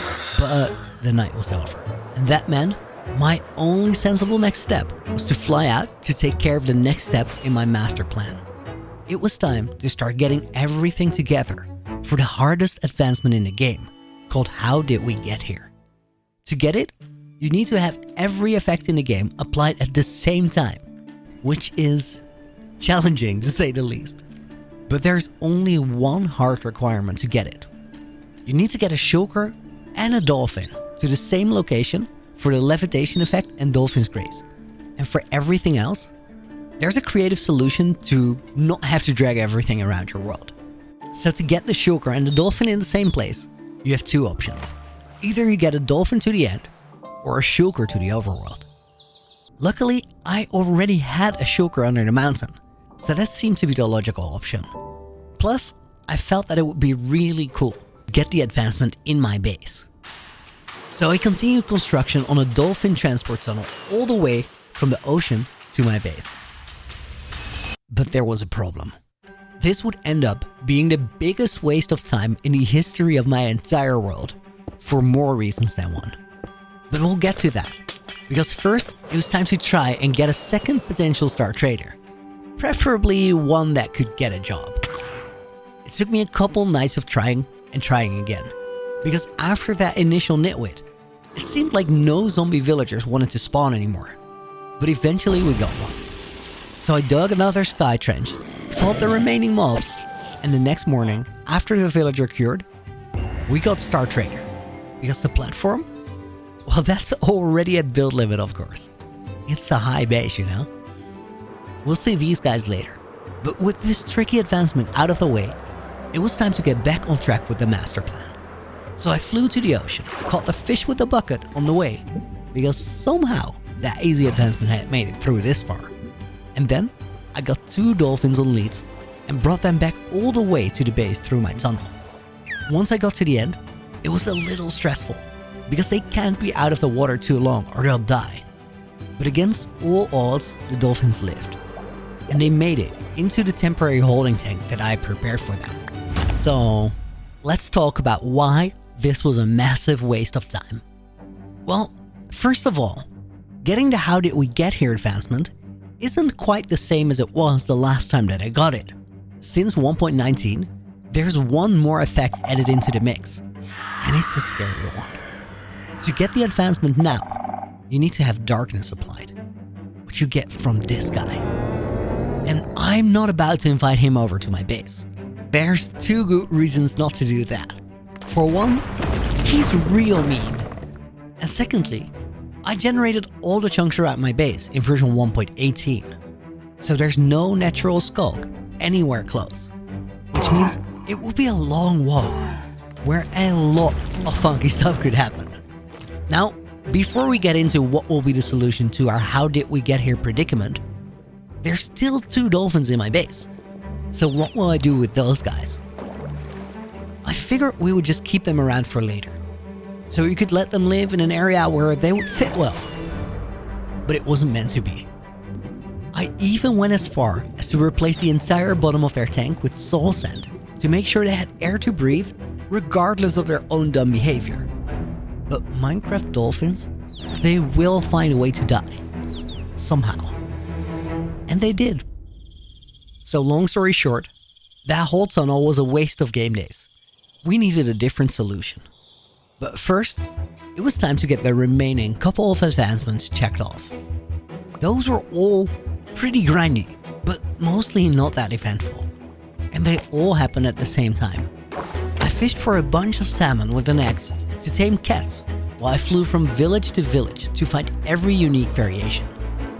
Meanwhile, I bred every animal I found along the way, until we only had tricky ones left. We learned that snow foxes and regular foxes can have babies together. We got the calico cat as our last variant about 2 game days into our flight around the world. We found the ocelots after another 2 days. But the pandas were nowhere to be found that stream. For just the pandas and the mushrooms, we flew around for an entire stream the next day, where I forgot to record the raw footage.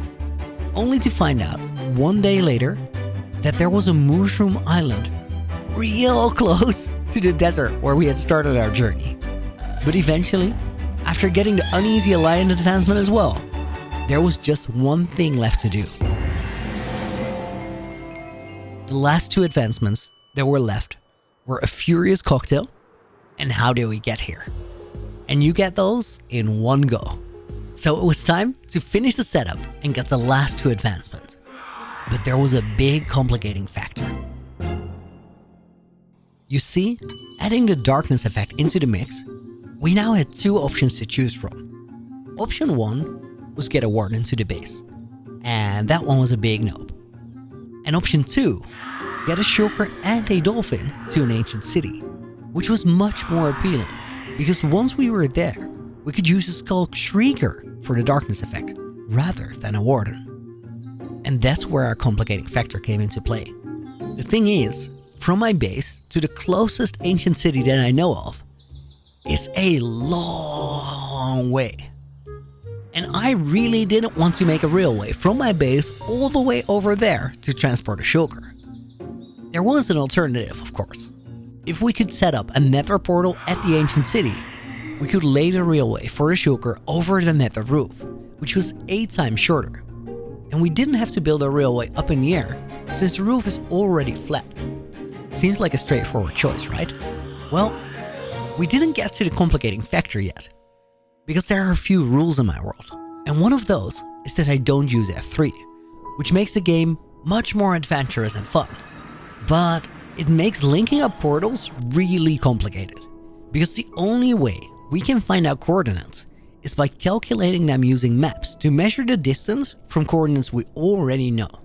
So for an entire lo-fi radio stream on Twitch, I played around with maps and temporary blocks.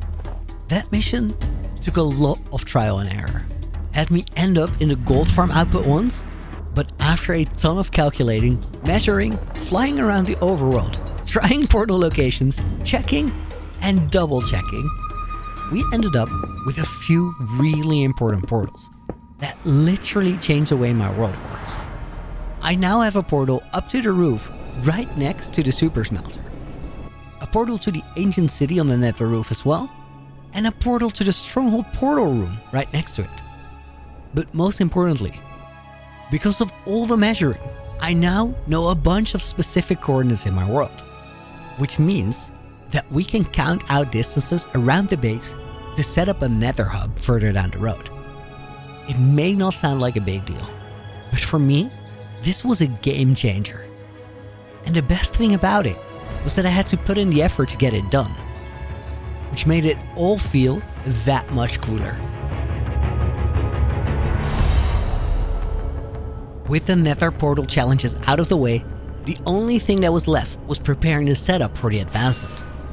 I found this pretty awesome setup in a video by Barbar31 using a Skulk Shrieker for the darkness effect.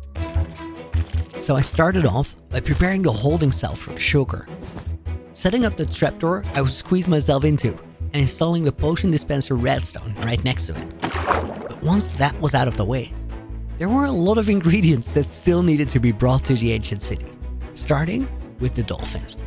The trick to leave no room for error here is to squeeze the dolphin into a 1x1 block of water on top of salt sand and then sealing off the top. That leaves nowhere for the dolphin to go to commit suicide, but still make sure it gets breathable air from the bubbles.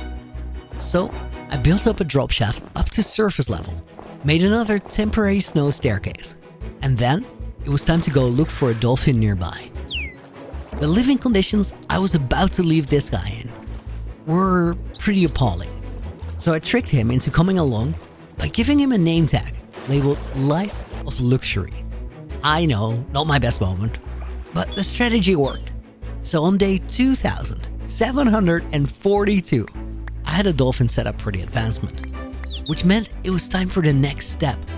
We had to transport the sugar from the base. But everything was ready for this moment. Back when I built up the sugar farm, I had left a backup sugar on the floor of my base. And now that we had working portals on top of the nether roof, getting it over there should be as easy as sending it through the portal. Except he was nowhere to be found.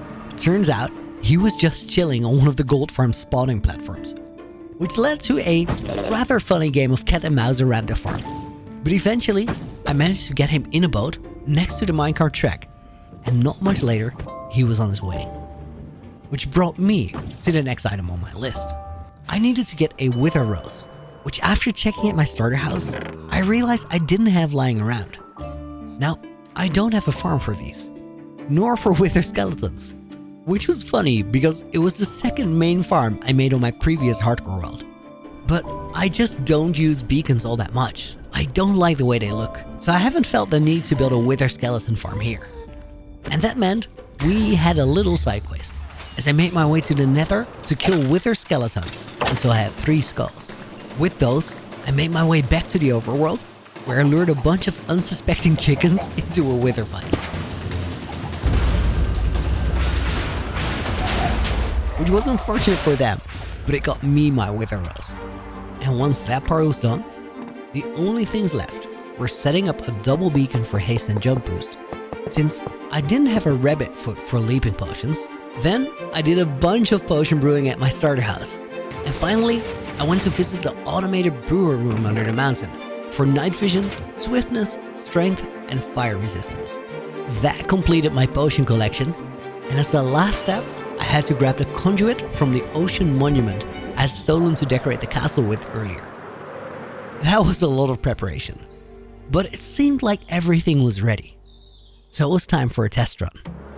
According to my plan, I could fly to the desert over the nether roof, get Bad Omen and Hero of the Village in the desert, then fly to a nearby ocean monument to get mining fatigue, and then rush back over the nether roof all the way to the ancient city in time to apply all the other effects before the mining fatigue ran out. And the test run? Checked out. I had 2 minutes and 30 seconds to spare on the mining fatigue. And that meant it was go time.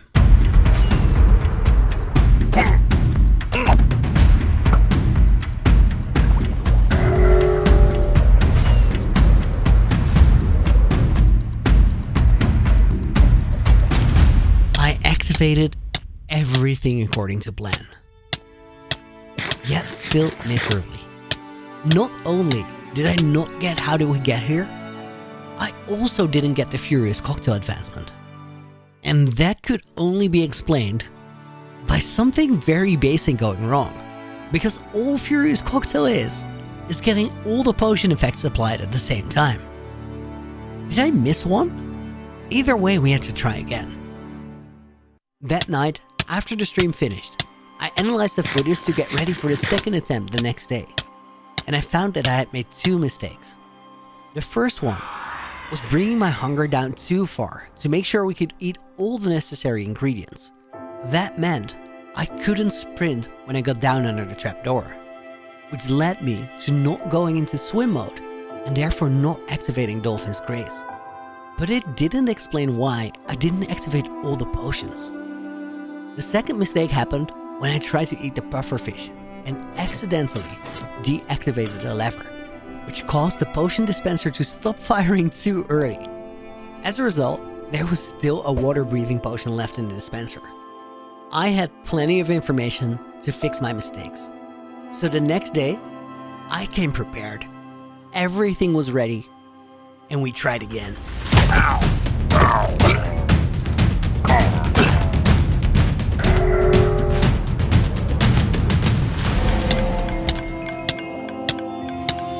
I hated this moment so much.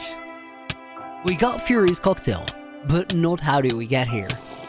And the thing that messed it up for us, Dolphin's Grace. Again.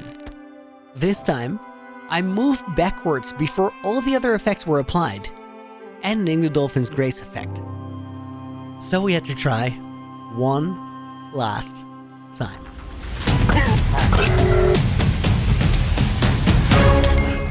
And that got it done. I can't tell you how relieved I felt when we finally got it. It took me 3 tries, but it was done. And that called for celebration.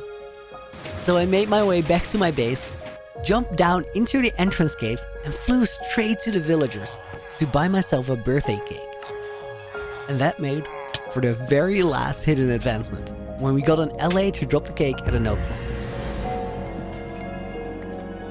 We finally had all the advancements. What an adventure.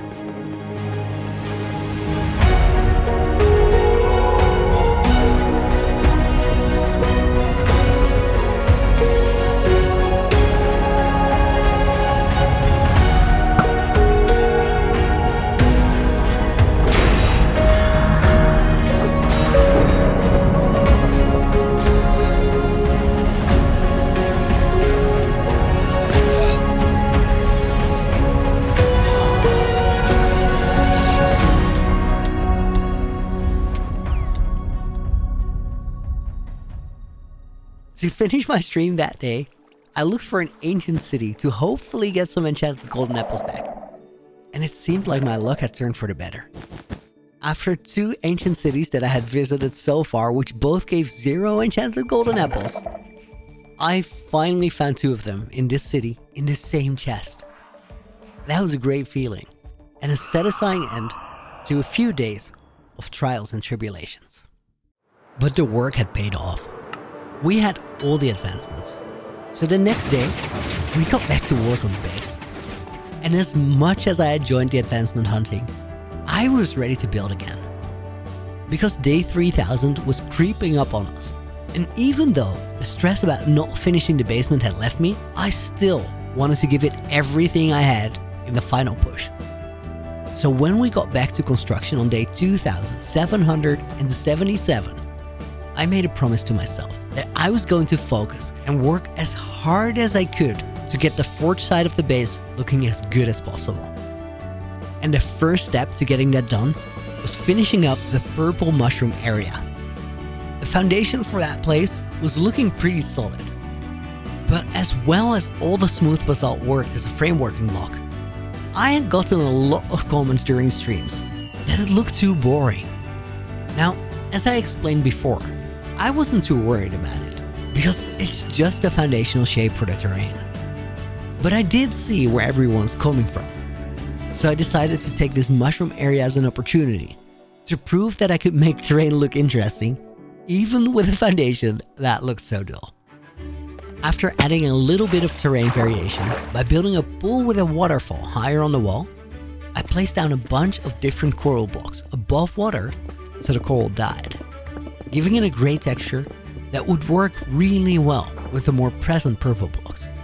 I wanted this pool to have some cool detailing, but I didn't want it to draw focus away from the more interesting details around it. So the coral had to be very plain. Next up, it was time to start thinking about the wall itself. So I made a quick trip to the piglin bartering farm to stock up on blackstone and both crying and regular obsidian. I quickly replenished my night vision and loaded up my inventory with purple glazed terracotta, amethyst, and the blocks I had just gotten from the bartering farm. With those, I built a portal-like shape into the wall that looked very cool. But as I looked at the shape from a little further away, I suddenly imagined another block that could work very well with the energy that this palette had. It was a little out of left field, but Skulk has a pretty fungal feel to it. Somehow, it felt like it just made sense. So I went back to the ancient city that was now so quickly accessible over the nether roof to gather about a shulker worth of Skulk. Honestly, I can't put into words how cool it feels to be able to just use a portal to go here. In my previous world, using nether portals to go to remote locations was the most straightforward thing in the world. But now that I had to work so hard to get them set up, it just hits different. Once I made my way back to the base, I started on the next part of the wall decoration. But it was a little tricky, because we were working on an overhanging rock face. But with the help of some temporary snow and scaffolding, I could access all the blocks that I wanted to place or change. In some spots, I just placed blocks in front of the ones already there. But occasionally, I mined a few out and changed them to get a certain line looking just right. But all in all, the process was pretty straightforward. I really liked what I was seeing. By the end of that stream, the area was looking pretty sick, with the night vision on, but especially when it was turned off, which is exactly what I was hoping for. We had made some really good progress, so the next day, we were ready to start on something new. But while the new stuff was exciting, it was also time to finish some of the older stuff that was only partially finished. So every day, around the streams, I tried to put in a couple hours of boring terraforming work, just so we would get the terrain done. Luckily, to counterbalance that grind, we got to do some really fun work together on stream. With both the mushroom area and the forge looking cool, this particular corner of the base was really starting to shape up. But there were still a lot of temporary snow blocks left, and I really wanted to try and get rid of most of those. Which led me to this interesting reference section. I had made a couple of snow reference lines connecting to the bridges a while ago. These were supposed to be the platform that holds the main hall of the bridge structure. I didn't exactly know what we were going to build there just yet, but I knew that it had to be grand. So I imagined a large, fortress-like structure built into the side of the cave wall, which, even with the snow frame, it's a bit hard to visualize against the flat wall behind it. But we would get that sorted before day 3002. For now, I just took care of a little bit of the terrain that supported the main hall structure. And then, we moved on to the building itself. I considered a lot of different blocks for this one, but whichever way I looked at it, I just kept coming back to the same consideration. Anything gray or black as a base was too boring because everything around it had the same colors. And regular stone was simply too light. It would be a massive contrast. So that guided us to that block that we had opened up with the forge palette, nether bricks, which meant we needed to get a lot more of those than we had available at the time. So once more, I found myself mining for netherrack, throwing a couple shulkers worth of the stuff into the super smelter, and then crafting them into blocks. But soon enough, we were ready to start building. But I knew this build was going to be challenging for a few reasons. First of all, it's fully diagonal, which is always tricky. But more importantly, the frame I had built up was very blocky, which meant I had to come up with a creative trick to make the front of the build look interesting, even if the shape was basic. So I turned to one of my favorite building tricks, using wall gaps to let an accent block shine through from behind the main facade. And if we're talking about shining through, then what better block to use than glowing magma blocks? The front faces ended up with a really cool pattern, but rather than repeating that on the smaller inside panels, I added nether wart blocks there as well, as a different accent block. This was looking like a great start, but like so many times before, I had forgotten how big this base actually is. Even a structure that fills a small part of the cave still ends up being a massive build every single time. So before I knew it, I ran out of nether bricks. And that meant we needed a more effective collection method. I did consider just mining a nether fortress, but I just couldn't imagine it being faster than insta-mining netherrack. Yet somebody in chat did come up with a faster idea. Using TNT to mine this stuff is completely wild. You pretty much get a shulker in 2 minutes if you're not terrible at this. Insane. With my netherrack stores fully topped up once again, I got back to construction. Filling in the walls, adding more detailed areas like this red netherbrick and crimson stem combination above the door, as well as these pretty wild hanging towers to create a more dynamic looking front for the structure. All of this progress happened on one of my lo-fi radio streams on Twitch. Inspiration just hits different during those, and this turned out incredible. Sure, there was a bit of work left, but that was an amazing start to the structure. But time was starting to run out. 150 days. It's just 50 hours, which may sound like a lot, but considering how much terraforming I still wanted to do, well, it really wasn't. Even though there was time left, I could see the 3,000 days finish line inching closer. So I decided to do the most tedious thing that still needed to happen first. Over the course of the next 2 IRL days, I spent 17 hours terraforming. It was a pretty brutal grind, but I Netflixed my way through it and I got it done. So the next stream, I could surprise everyone with this picture. It was a game changer. Imagine what this will look like if we managed to do this for the entire cave and then detail it. I can't wait to see it. But speaking of detailing, that's exactly what we were about to do with the last 100 days. And that started with the area next to the mushrooms that I transformed into a muddy pond area. Every part of the base that we properly detail had so much magic to it. I mean, look at this place. Next up, I finished the fortress ramparts, removed a little bit of torch spam on the walls by switching the spawn-proofing method to deep slate slabs instead. And just a few game days later, the progress looked like this. Awesome progress all around, but there was still an area that could easily be improved upon. So I started construction on a mine shaft where the resources came from that ended up being smelted in the forge. It got some really cool details, like this pathway and the elevator to carry the resources from the upper shaft down. At this point in the progression, we hit a really cool moment. Now that the terraforming was done for the time being, and we were hitting our stride with detailing, I suddenly felt like I could afford to spend a stream on something that I really wanted to do, but had been on my optional list for a long time. You see, I'm aware that building everything I've dreamt up is going to take a long time. So I try to make sensible decisions about what happens when, so the progress in the movie makes sense for you guys.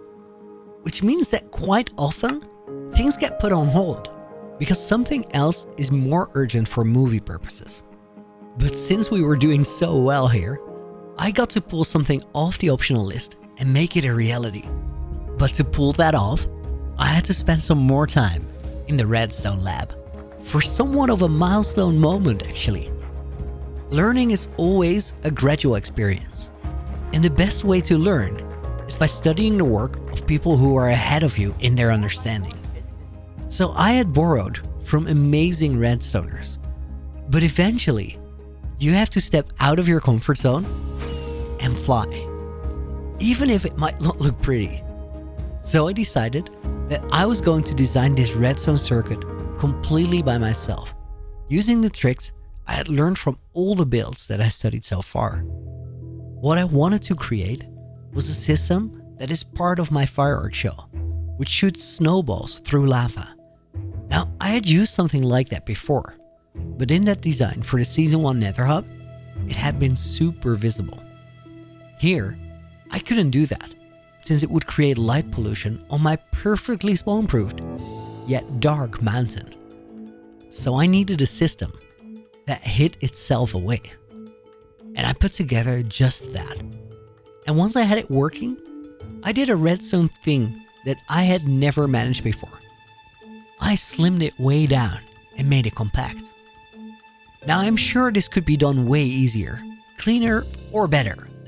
But it felt like a massive victory in the Looney redstone arc, and I was proud of it. Now the only thing I still had to do was build it into my world. So during the next stream, I built up 3 of these modules to start off with, right under the mountain surface. I filled them up and tested it. And it worked to perfection. At this point, I was just 1 day away from the big 3,000 day stream. So I started collecting up dyes, crafting fireworks, and just getting everything ready for the big day. Because on May 14th, 2023, I was going to do the remaining 25 game days in a single stream, while I filled up the 3K days book that was going to end up in the Hall of Thousands, where we started this 1,000-day arc. And that stream, from beginning to end, was just amazing. I spent so much time writing your names in that book that it took me 10 hours and 15 minutes to get through 8 hours and 20 minutes of gameplay, with less than an hour of combined breaks. I spent nearly an hour just writing your names. Meanwhile, we finished the lower area of the fortress structure and added deep slate redstone ore in the wall underneath, which looked amazing. And that filled up all the gaps, so it was now a finished structure, with no snow or cobblestone behind it.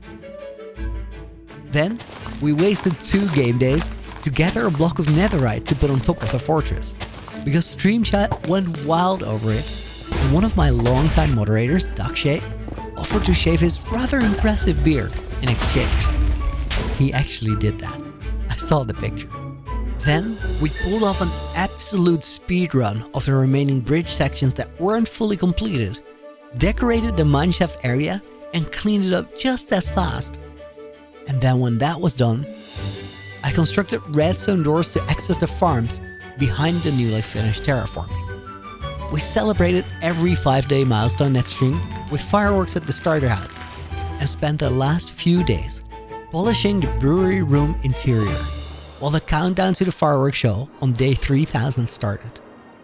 With 20 minutes left in my 1000-day arc, I grabbed my Pathfinder's coffer that points to all the relevant locations in my world, and I showed off all the work, grind, and love that went into this world so far. But while Stream Chat and I flew off on that journey, you and I have a different one to share. At the beginning of this movie, our industrial district looked like this.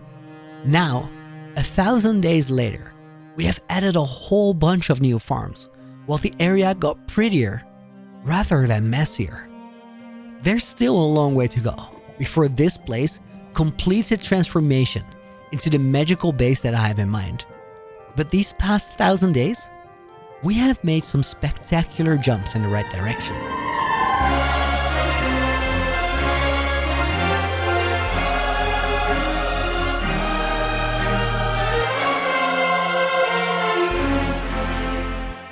And we completed all advancements as the cherry on top. With minutes to spare, on the night of day 2999, I returned from the recap tour and flicked the lever to start what may very well be the best Minecraft survival fireworks show so far.